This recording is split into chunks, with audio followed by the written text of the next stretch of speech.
우리가 누군가에게 초대받는 것은 기쁘고 즐거운 일입니다.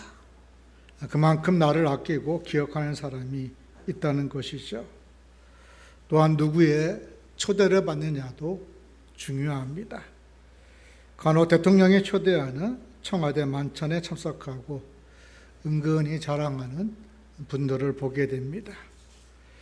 그러면 대통령보다 더 높은 분의 초대를 받는다면 어떻겠습니까? 더 기쁘지 않을까요?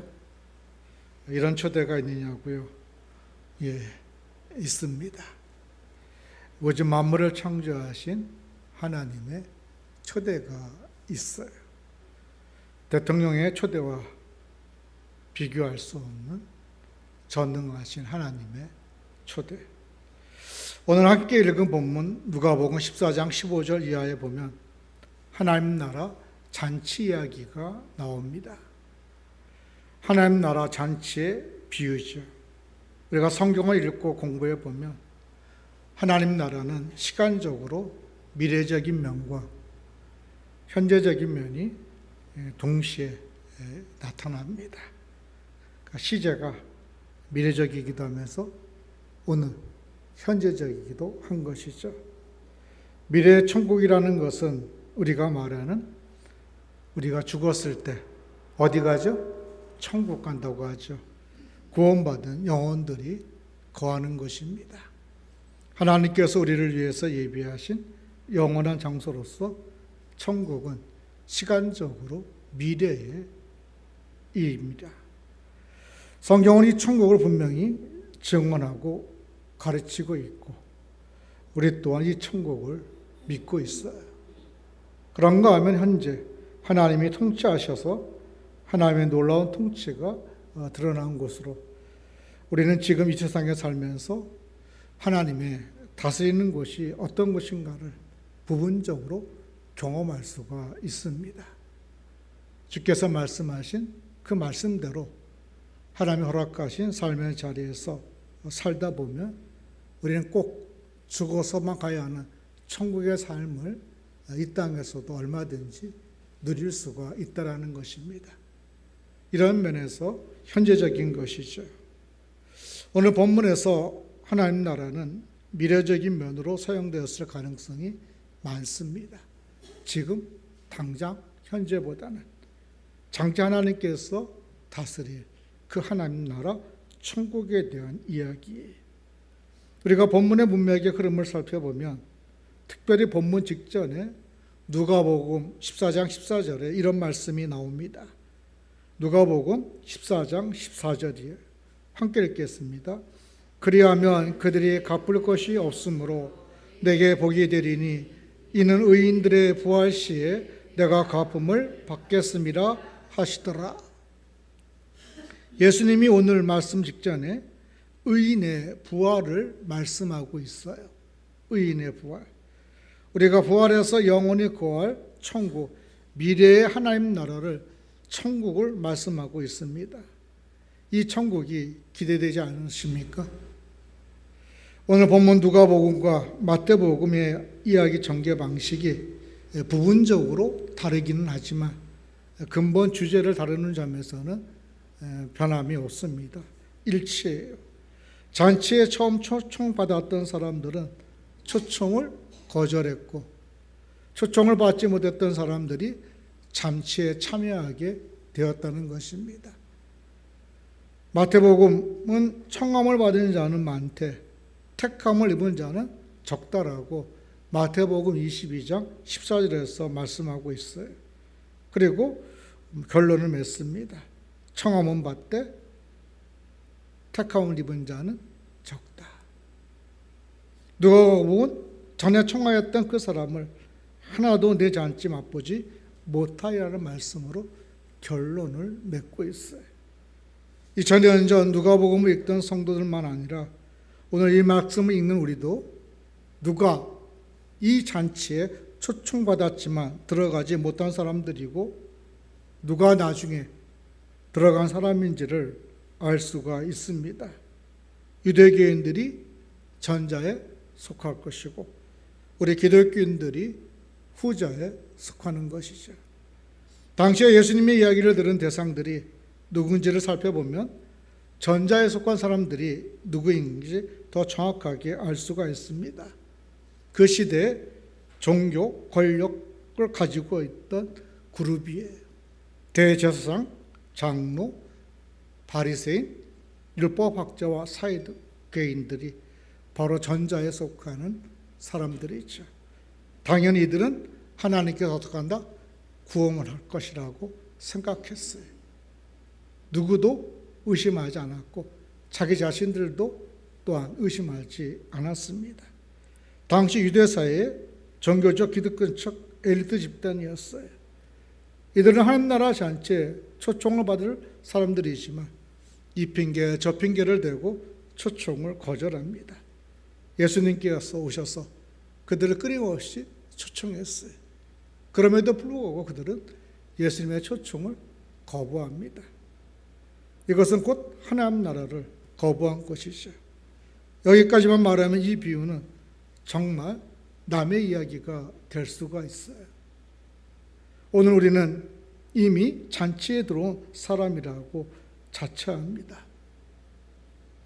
예수 믿고 구원받았다라고 믿고 있어요. 그러나 정말 그럴까요? 이렇게만 생각하면 정말 곤란합니다. 어쩌면 오늘 이 비유는 우리들의 이야기일 수가 있어요. 마태복음 기자는 누가복음과 달리 예복 문제를 이야기합니다. 예수님의 이 비유가 단순히 유대교와 그들 엘리트들만 비판하려 하는 것이 아니라 오늘 우리 자신들의 이야기라는 사실을 가르치는 데 있지 않나 싶어요. 처음에 초청받았다가 거절한 이들과 나중에 잔치에 들어왔지만 예복이 없어서 쫓겨난 이들 모두가 똑같은 운명에 처하게 됩니다. 마태복음에서는 예복 이야기를 합니다. 들어오긴 들어왔지만 너 뭐 옷이 왜 예복이 없어? 오늘 보면 큰 잔치 비유를 통해서 우리는 다음 세 가지 사실을 깨달을 수가 있습니다. 그러면 큰 잔치 비유를 통해서 우리가 깨달을 수 있는 것은 무엇일까요? 오늘 본문을 통해서 함께 생각해 보고자 합니다. 큰 잔치 비유를 통해서 우리가 깨달을 수 있는 것은 첫째, 하나님 나라는 모두에게 열려 있다라는 것입니다. 본문 16절입니다. 함께 읽겠습니다. 이르시되 어떤 사람이 큰 잔치를 베풀고 많은 사람을 청하였더니, 많은 사람을 청했습니다. 어떤 사람이 큰 잔치를 베풀고 많은 사람을 초대했어요. 본문 24절에서 예수님은 내 잔치라고 말씀하시는데 결국 이 잔치는 어떤 잔치예요? 하나님 나라 잔치라는 것이죠. 잔치에는 보통 누가 참석할 수 있습니까? 오직 초청받은 사람만이 참석할 수가 있어요. 아무나 참석할 수가 없습니다. 초대장을 받은 자만이 참석할 수가 있어요. 돈이 많고 권력이 있고 아무리 대단한 사람이라 해도 초청받지 않으면 갈 수가 없습니다. 기본적으로 잔치는 주인의, 호스트의 호의요, 자비요, 은혜의 선물입니다. 오늘 비유에 보면 많은 사람이 이미 초청받았어요. 초청을 받은 사람은 누구일까요? 이스라엘 백성들, 유대인들을 이야기합니다. 예수님과 함께 식사하던 사람들이 하나님 나라 잔치에서 떡을 먹을 것을 기대했던 것처럼 유대인들은 하나님 나라 잔치에 이미 초청받은 자들입니다. 아브라함 때부터 예수님 낚시까지 성경은 계속해서 구약과 신약을 통해서 이스라엘 백성들이 하나님 나라에 이미 참석할 특권을 얻었더라고 이야기합니다. 예수님 당시부터 2000년 전에 하나님께서 누구를 택하셨죠? 아브라함을 택하셨어요. 창세기 12장에서 하나님께서 아브라함에게 너로 큰 민족을 이루고 땅의 모든 족속에 너로 말미암아 복을 얻을 것이라고 하나님께서 호의를 베풀어 주셨습니다. 애굽의 노예 가운데 있던 이스라엘 백성들을 택하셔서 홍해를 가르고 구출하여 약속의 땅 가나안을 얻게 하셨습니다. 하나님께서는 너희가 나를 택한 것이 아니라 내가 너희를 택한 것이라. 나는 너희 하나님이 되고 너희는 내 백성이 될 것이라고 말씀하셨어요. 그 당시에도 세상에는 많은 민족들이 있었지만, 나라들이 있었지만, 하나님은 이 작은 민족 이스라엘을 자기 백성으로 선택하셨어요. 이스라엘 백성은 광야에서 하나님을 뵙고 먹고 마셨습니다. 그래서 모세는 이스라엘 백성들에게 너희 같은 백성이 어디 있느냐고 하나님 앞에 감사라고 외칩니다. 하나님 앞에 택함받을 조건이 있었다 없었다? 없는 너희가 하나님의 택함을 받아 지금 이 광야에서도 먹고 살아간다는 것, 이 사실 앞에 감사라고 모세가 외칩니다. 모세 이후에 이스라엘 백성들이 하나님을 떠나려고 할 때 하나님께서는 사사들을 세우시고 예언자, 선지자들을 통해서 계속해서 그들이 하나님의 초청에 대한 언약을 기억하며 떠나지 못하도록 달래십니다. 에스겔 34장 14절에 보면 예언자 에스겔을 통해서 하나님께서는 좋은 꼴을 먹이고 좋은 우리에 누우며 살찐 꼴을 먹을 것이니까 걱정하지 말고 나를 따르라고 얘기하셔요. 내가 친히 내 양의 목자가 되겠다라고 바벨론 포로로 잡혀가 있는 이스라엘 백성들에게 이야기합니다. 지금은 너희가 포로 신세지만 결국 내가 너희의 목자이기 때문에 바벨론에서 끄집어내어 다시 돌아오게 하실 거라고 70년만 고생하라고 이야기하십니다. 예언자 요엘을 통해서도 너희는 풍족히 먹고 하나님 이름을 찬송할 것이고 영원히 수치당하지 않을 거라고 이야기하셨어요. 하나님이 이렇게 예언자를 통해 이스라엘 백성들이 하나님 나라 잔치에 초청된 특권을 가진 특별한 백성임을 말씀해 주셨습니다.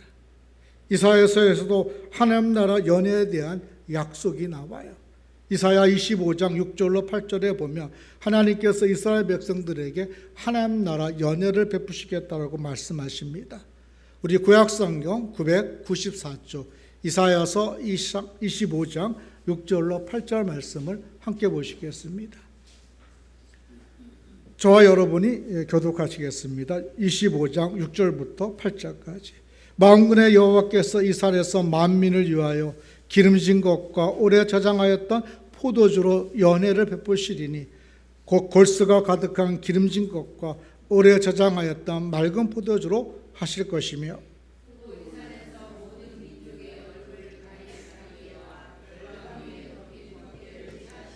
함께 읽겠습니다. 사망을 영원히 멸하실 것이라.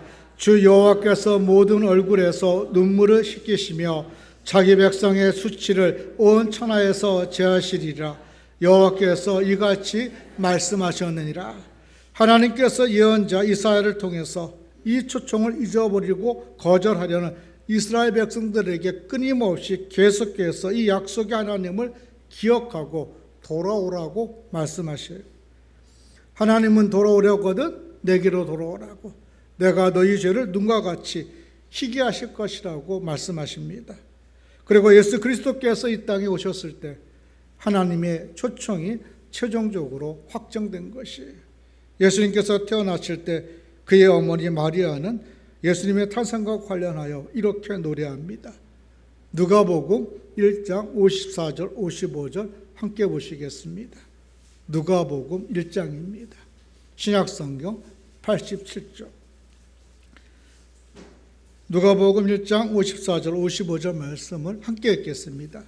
그 종 이스라엘을 도우사 긍휼히 여기시고 기억하시되 우리 조상에게 말씀하실 것과 같이 아브라함과 그 자손에게 영원히 하시리로다 하니라.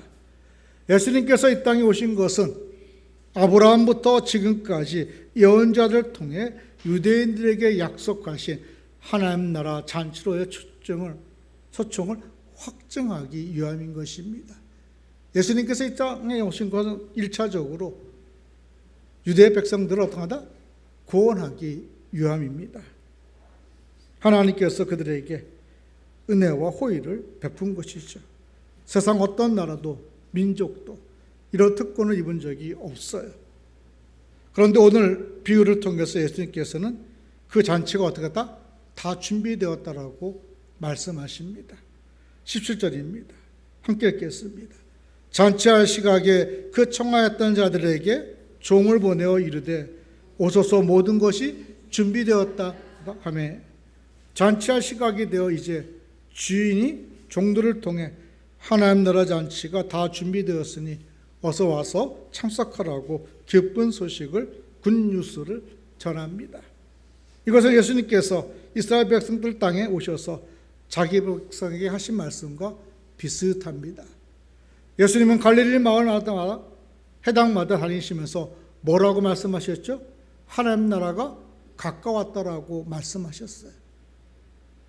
모든 것이 다 준비되었으니 이제 초청을 받아들이면 된다라고 하셨어요.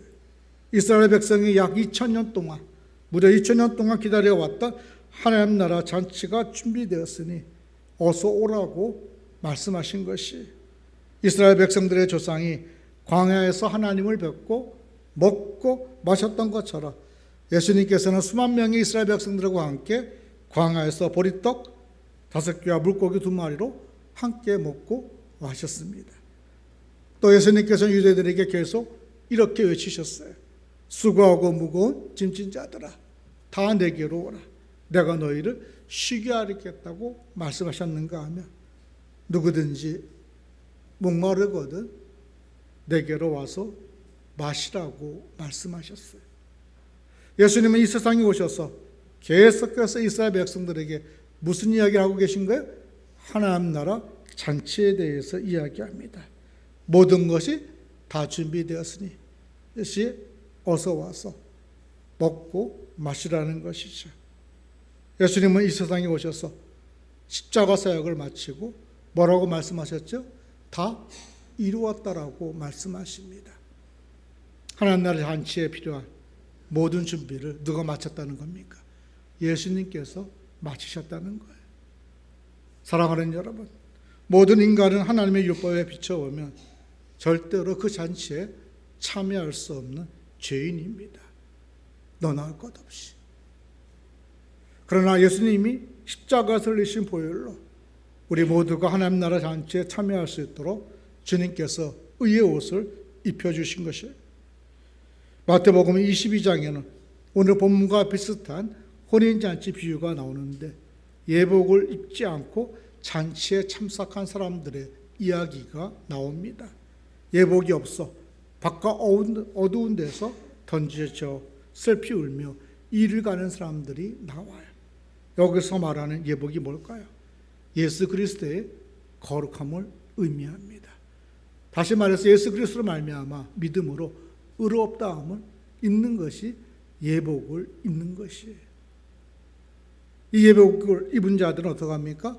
주님의 잔치에 참여해서 우리가 하나님의 자녀로서의 삶을 살겠지만 이 예복이 준비되지 못한 자들은 어떻게 될까요?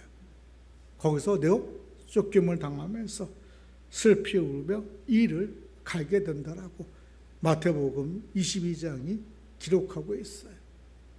하나나라 잔치, 천국은 아무나 들어가는 것이 아닙니다.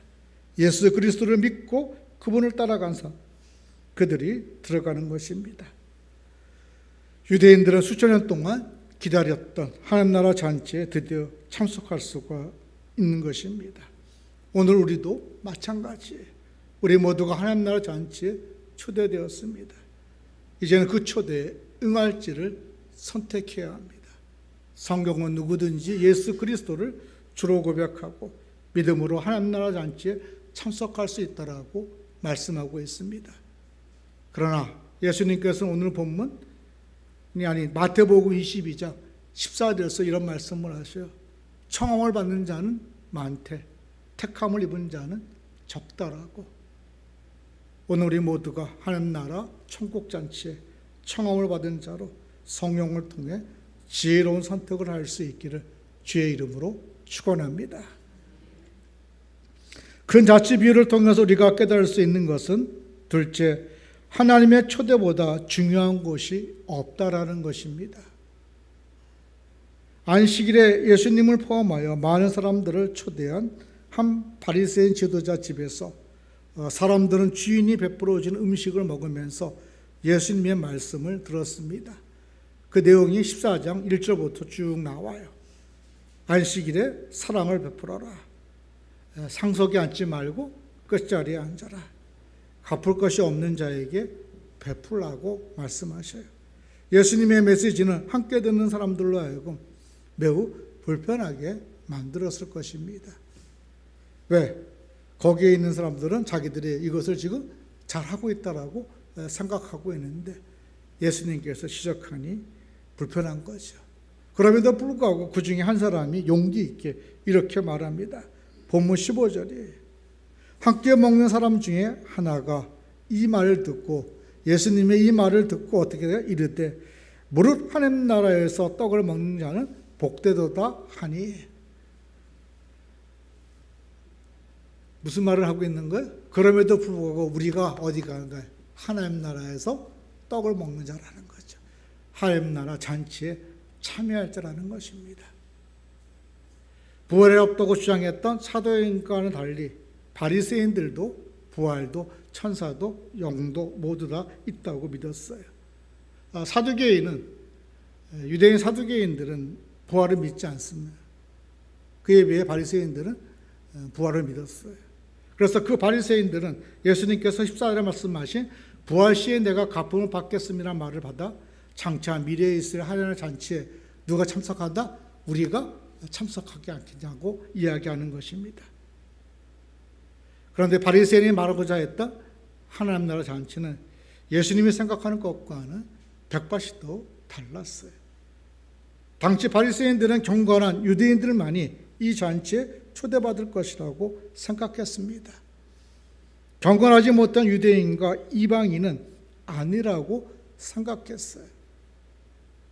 그러나 예수님은 자칭 경건한 유대인들을 이리저리 핑계대고 오지 않는 세 종류의 사람들로 이야기합니다. 예수님 당시 잔치에 초대받는 방식은 잔치를 베풀기 전에 미리 초대를 청하고 잔치가 준비되면서 다시 초청하는 것이 관례였습니다. 갑자기 한 번에 초청하는 것이 아니에요. 미리 내가 너를 몇 월 며칠을 잔치에 초대하려고 하는데 괜찮겠냐 초대해도 오케이 받으면 그때 뭐냐면 초대받은 사람에게 초대장을 보냅니다. 그리고 그 날짜 가까이 돼가지고 준비가 되면 어떻게 또다시 한번 또 보내는 거예요. 그래서 초대받은 사람에게 갚을 여력이 되지 않으면 초대를 거절하는 것이 예의였습니다. 그러니까 내가 저 사람의 초대를 받고서 장목사 초대를 받고 내가 잔치에 참여를 했는데 내가 또 초대해야 되잖아요. 또 갚아야 되잖아요. 이 갚을 여력이 안 되면 어떡한다? 초대를 거절하는 겁니다. 쿨하게. 그러니까 품앗이가 된 거죠. 왜냐하면 내가 한 번에는 너도 한 이런 식으로 문화가 형성되어 있어서 지금하고 생각하면 안 돼요. 그러니까 내가 초대받았다면 어떻게 나도 거기에 상응하는 잔치를 베풀어야 했던 것입니다. 오늘 본문에서도 큰 잔치를 베푼 사람이 두 번에 걸쳐서 사람들에게 초대를 청했음을 볼 수가 있어요. 17절에 보면 잔치할 시각에 그 청하였던 자들에게 종을 보내어 이르되 오소서 모든 것이 준비되어 놨다라고 이야기합니다. 청하였던 자들에게라는 것은 첫 번째 초대를 의미하고 종을 보내어 이르되라는 것은 두 번째 초대를 의미하는 거예요. 한 번으로 얘기한 것이 아닙니다. 처음 가겠노라고 얘기했던 사람들에게 잔치가 다 준비되었음을 알리는 두 번째 초대로 종을 보냈지만 그 사람들은 어떻게 했어요? 초대받은 사람에게 초대자에게 큰 신뢰를 범합니다. 오늘 18절, 20절이 그거죠. 우리 18절부터 20절까지 교독하시겠습니다. 다 일치하게 사용하여 한 사람은 이르되 나는 밭을 삼에 아무래도 나가보아야 하겠으니 첫 것에 나를 야기하도록 하라 하고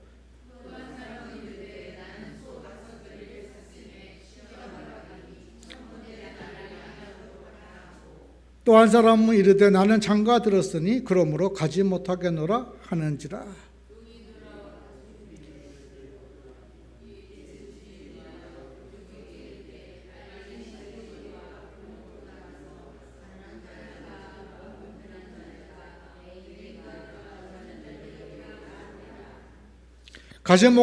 가지 못하겠다라는 핑계를 대는 이 세 사람의 변명은 모두 그럴듯한 변명입니다. 밭이 샀어요. 그러니까 어떻게 해요? 그 산 거에 대해서 또 계산해 봐야 될 거 아니에요. 내가 잘 샀는지 못 샀는지. 뭐 잘못했다고 얘기할 수 없겠죠. 소 5겨리를 샀으니까 소가 잘 일할 수 있는지 아닌지 시험해 보는 것도 중요하겠죠. 또 결혼했으니까 어떻게 해요? 신혼의 꿈을 누려야 되겠죠. 이런 변명들은 그런대로 가치가 있는 일들입니다. 사회적으로 얼마든지 용인될 수 있는 일이었어요.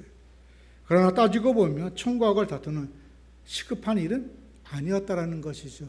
이미 그들에게는 잔치를 초대한 초대자가 있었어요, 없었어요? 있었습니다. 그럼에도 불구하고 어떤 겁니까? 자기 일 때문에 거절한 것입니다.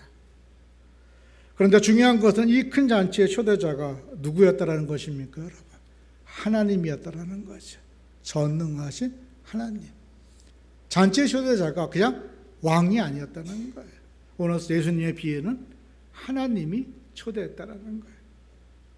그런데 그것을 어떻게 거절한 것입니다. 본문의 맥락상 무릇 하나님 나라에서 떡을 먹는 자는 복되다라고 하는 어떤 한 사람의 말에 따라 예수님께서 이 비유를 드신 것이 그들의 왕 하나님이 준비하신 하나님 나라 잔치였다라는 것이죠. 하지만 초대받은 사람들이 어떻게 했다? 다 세상 것, 자기 일로 거절했다는 거예요. 하나님께서 여신 잔치를. 오늘 본문에는 나와 있지 않지만 마태복음 22장 6절과 7절에서는 이 초대받은 사람들이 오히려 초대장을 들고 간 종들을 잡아서 모욕하고 죽이는 장면이 나옵니다. 그래서 잔치의 주인인 왕이 임금이 화가 나가지고 군대를 보내가지고 그 살인자들을 진멸하고 동네를 불사르는 장면이 나와요. 이들 잔치에 초대한 주인의 뜻을 이해했다 못했다? 못했다라는 것이죠. 바리새인들이 지금 그러고 있다라는 것입니다. 너희가 하나님 나라 하면서 그 하나님 나라 너희가 들어갈 것을 소망 가운데 가지고 살아가고 있지만 정작 너희들은 못 들어간다라는 거예요.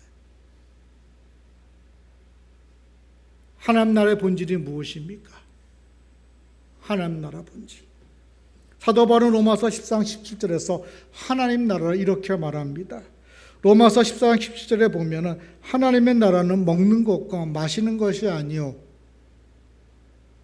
오직 성령 안에 있는 의와 평강과 희락이라고 얘기하고 있어요. 하나님 나라는 먹는 것과 마시는 것과 있는 것이 아니라는 것입니다, 여러분. 오직 성령 안에 있는 뭐다? 의와 평강과 희락이라고 얘기하고 있어요. 한번 따라해 보시기 바랍니다. 하나님 나라는 먹는 것과 마시는 것이 아니요 오직 성령 안에서 의와 평강과 희락이라. 여기서 바울 사도는 세 가지 매우 중요한 개념을 강조합니다. 의와 평강과 희락. 이게 하나님 나라 본질이라는 거예요, 여러분. 먹는 것과 마시는 것이 아니에요, 여러분. 그건 세상의 나라 얘기입니다. 천국에는 하나님 나라에는 우리가 엄청나게 목말라 하는 것이 있습니다. 의가 있습니다. 사랑이 있습니다. 평화가 있어요. 기쁨이 있어요. 오늘 우리가 갈망하는 거 아닙니까, 여러분? 오늘 의가 없어가지고 우리가 얼마나 힘들어합니까? 사랑이 없어서 얼마나 힘들어해요. 평화가 없어서 얼마나 힘들어합니까? 기쁨이 없어서 얼마나 힘들어하는 걸까요? 우리가 사랑하는 가족과 이웃들이 이것에 목말라하며 그리워하는 그 모든 것, 인생의 진정한 목적과 의미와 아름다움과 질서, 그리고 하나님의 놀라우신 인도와 이 모든 것을 경험할 수 있는 것이 바로 어디라고요? 천국이라는 것입니다. 하나님께서 바로 이 천국을 준비하시고 사람들을 하나님 나라로 초청하고 계신 거예요. 천국 잔치, 이것이 바로 하나님 나라 잔치인 것입니다. 그러나 안타깝게도 오늘날 우리들은 그저 이 땅에서 더 많은 것을 먹고 더 좋은 것을 마시기 위해 분주하다는 거예요. 이 땅에서 더 많은 것을 움켜쥐기 위해 자신을 더 돋보이게 해주는 것을 채우기 위해, 더 나은 것을 누리기 위해서 바빠요. 그러나 아이러니하게도 우리를 분주하게 하고 바쁘게 하는 이 모든 것들이 우리에게 만족을 줍니까? 안 줍니까? 만족을 주지 않아요. 기쁨을 주지 못합니다. 아무리 많은 것을 먹어도 우리가 허기져 있고, 아무리 좋은 것을 많이 마셔도 우리는 여전히 목말라하고 있어요. 아무리 많은 것을 움켜쥐어도 우리는 부족하고, 아무리 자신을 뽐내도 우리는 허무하고, 아무리 더 나은 것을 누려도 우리는 공허할 뿐입니다. 그러나 하나님께서 우리에게 벌어주신 하나님 나라 잔치는 바로 이 모든 것이 다 준비되어 있는 잔치이기에 부족한 것이 없는 잔치라는 거예요. 부족한 것이 하나도 없이 준비된 하나님 나라 잔치. 오늘 하나님께서 우리를 부르신 것이 바로 이 잔치라는 것입니다. 사랑하는 여러분, 성령의 도우심 속에 우리가 이 잔치에 참여할 수 있기를 주의 이름으로 축원합니다. 큰 잔치를 비유를 통해서 우리가 깨달을 수 있는 것은 셋째, 하나님의 은혜에 감사해야 한다는 것입니다. 종은 처음에는 참석하겠다고 했던 사람들이 마지막 순간에 주인의 초청을 거절했음을 주인에게 그대로 알렸습니다. 그리고 주인은 자신의 기만한 사람들에게 화가 났어요. 잔치를 준비하고 손님을 초대했던 주인이 얼마나 당황스러웠겠어요. 그래서 주인은 종에게 이런 명령을 내립니다. 21절에 함께 읽겠습니다. 종이 돌아와 주인에게 그대로 고하니 이에 집주인이 노하여 그 종에게 이르되 빨리 시내의 거리와 골목으로 나가서 가난한 자들과 몸 편한 자들과 맹인들과 저는 자들을 데려오라 하니라. 주인은 준비된 대로 잔치를 그대로 진행할 것을 결정했고, 종들에게서 명령하여 시내의 거리와 골목으로 나가서 어떤 사람들을 데리고 와요? 가난한 사람들, 몸 불편한 사람들, 소경, 그리고 저는 자들을 데려오라고 말씀하십니다. 이들은 13절에서 말한 것처럼 잔치에 초대되어도 아무것도 갚을 것이 없는 사람. 그러니까 초대의 대상이 된다는 거 안 된다는 거예요? 안 되는 거예요. 갚을 것이 없잖아요. 갚을 것이 있는 사람을 초대해야 되는데 이들은 초대해봤자 갚을 것이 없는 거예요, 여러분. 장사가 안 되는 초대예요. 먹고 가버리기 때문에 품앗이가 안 돼. 요즘 문화가 그렇잖아요, 그죠? 요즘도 결혼식 잘 가려야지 잘못 갔다가는 혼나요, 그죠? 욕 먹습니다. 그런 이때 더 있겠죠, 여러분. 유대사회에서 사람 칙도 제대로 못 받은 자들로 잔치에 전혀 어울리지 않은 사람들입니다. 그들은 이스라엘 사회에서 기득권을 누리는 유대인들로부터 죄인 취급받고 공동체에서 쫓겨남을 당한 사람들입니다. 유대사회 안에서 말 그대로 소외되어 있는 사람들이었어요. 오히려 잔치에 참여하게 된다면 영광으로 알고 그저 기뻐하고 감사할 뿐인 사람들이었던 거죠. 이들은 주인의 초대를 거절할 이유가 없는 사람들입니다. 그런데 남는 장사에 뭐 안 남는 장사에 안 남는 장사에 갚을 수가 없는 사람들. 대표적인 사람이 세리장 삭개오였죠. 그는 모든 사람의 손깍지를 받으며 지옥행 1호로 유대 사회에서 알려졌습니다. 삭개오 제 세리장 하면서 얼마 우리 이렇게 폈어. 쟤는 틀림없이 지옥에 가서 어디다 아랫목에 앉아가지고 고생할 거야.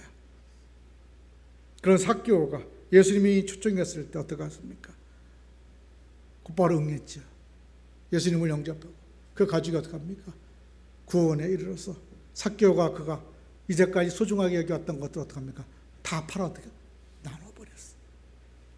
이거 없으면 안 된다라고 막 웃겨지고 모아놓고 쌓아놨던 것들을 예수님을 만나서 어떻게 가난한 사람들에게, 자기가 패키친 사람들에게 그 이상으로 어떻게 나눠줬어요. 손해본 거예요, 여러분. 예수님 만나서 삭개오가 손해봤어요, 여러분. 그런데도 그는 아깝지 않았어요. 자기가 어디에 들어갔기 때문에, 하나님 나라 천국 잔치에 들어갔기 때문에. 그런데도 불구하고 자리가 채워지지 않았습니다. 버림받은 유대인들로만도 채워지지 않았던 이 잔치에 또 다른 사람들을 하나님께서 초대하십니다. 23절이에요. 함께 읽겠습니다. 주인이 종에게 이르되 길과 산 울타리로 가로나가서 사람을 강권하여 데려다가 내 집을 채우라. 길과 산 울타리가에서 서성이는 사람들은 누구를 가리키냐면 버림받은 유대인을 넘어가지고 이방인들을 가리키는 것입니다. 초대의 범위가 어떻게 됐어요? 확장된 것이죠. 유대인에서 유대인 밖에 이방인으로. 그 당시 유대인들 사회에서 이방인들은 뭘로 취급받았습니까? 개 취급당했어요. 우리는 하나님 앞에 택함받아서 구원받는 하나님의 선민이지만 이방인들은 죽어서 어디 갈 자들이고 지옥 갈 자들이라고. 그래서 개처럼 여겼습니다. 사람 취급 안 했어요. 지금도 유대인들 가운데 다른 민족에 대해서 어떻게 해요? 선민의식이 강해가지고 다른 나라 다른 민족 얘기하면 아주 인간 취급 안 합니다. 저는 선교수를 갔다가 이스라엘에서 그런 거 많이 당했어요. 유대인들이요 우습게 봐요. 동양인 특히 기독교인들. 지금도 그들은 우리를 그렇게 보고 있습니다. 근데 2000년 전 어떻겠습니까, 여러분? 근데 주님께서 그들을 초대하십니다. 예수님께서 지금 잘못된 유대인의 선민의식과 교만에 빠진 기득권 유대인들에게 한 걸음 더 나아가 이방인을 향한 구원으로 초대의 방향과 범위가 바뀌어지고 있음을 이야기합니다. 본문에서 관건하여로 번역된 헬라어 아난카조는 필요하다의 뜻을 가진 아난케에서 온 말로 물리적인 강제력을 이용해서 데려오라는 의미가 아니라 끝까지 설득해서 데려오라는 거예요. 비유 맞춰서. 이 강권하는 말이 잘못 번역되어 가지고 끄집어 당기는 걸로만 생각하는데 그런 의미는 아니에요. 여러분, 지금 종들이 데리고 올 사람들이 끄집어 데리고 올 사람들입니까? 아닙니까, 여러분? 유대인도 아니고 이방인이에요. 상종하지 안 되는 사람들입니다. 그들에게 가서 애걸복걸해가지고 우리 주인이 당신 오라 그랬다고 하고 해야 종들이 지금 좋겠어요, 싫겠어요? 초대해서 때깔이 나는 그런 초대가 아니잖아요. 지금 이 사람들은 쉬운 얘기를 하면 요즘 우리가 동남아에서 취업하러 갔다고 온 사람들 어떻게 대합니까, 여러분? 그보다 더한 거예요, 여러분. 우리가 지금 착각하고 있는 거예요, 지금요. 지금 우리가 우리 주변에 있는 사람들, 가난하고 못 사람들 얼마나 차별합니까? 말로는 안 하지만. 근데 가가지고 우리가 오늘 우리 잔치 있으니까 예수님께서 당신 부르셨으니까 오라고 얘기하냐? 아, 저런 사람이 교회 오면은 교회가 되지. 예수 사랑이 안 나타나요, 여러분. 도저히 장사가 안 되는, 남을 곳이 없는 사람들에게 가가지고 강권하라는 거예요, 여러분. 강권할 만한 사람에게 강권하면 상관이 없죠, 여러분. 근데 이 사람들은 강권할 사람들이 아니란 말이에요, 사람은요. 그 시대에 이 사람들은 마땅히 어떻게 초대 안 해도 될 사람들이에요, 여러분.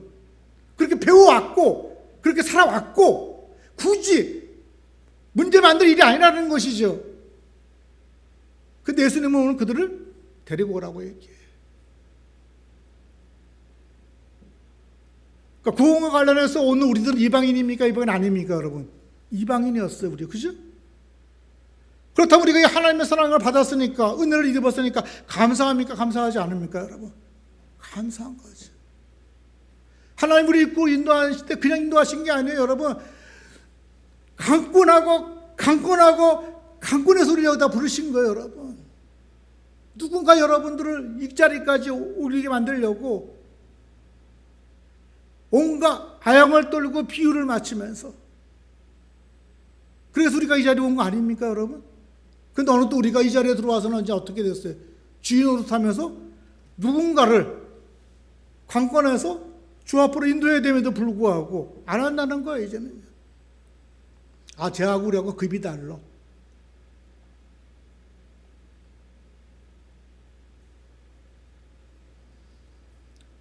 다시 한번 생각해야 됩니다, 여러분. 대한민국이 언제부터 그렇게 잘 살았어요, 여러분? 동남아 사람들은 무시하고.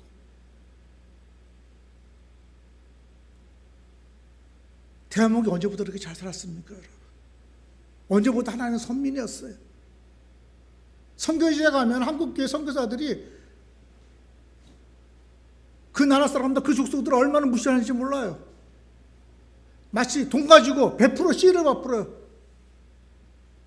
제국주의 선교하는 거죠. 다 그런 건 아니지만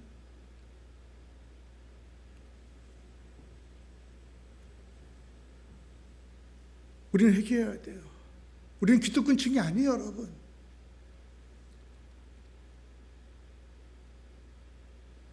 그런 면에서 오늘 하나님께서 우리를 불러주신 것에 대해 감사하면서 주님 다시 오실 그날까지 우리가 아무 공로 없는 자로 하나님께서 우리에게 주신 구원의 은혜 앞에 감사하면서 주님 앞에 초청해야 될 사람들을 끝까지 건건해서 인도해내는, 함께 복을 누리는 우리 모두가 될 수 있기를 주의 이름으로 축원합니다. 기도하시겠습니다.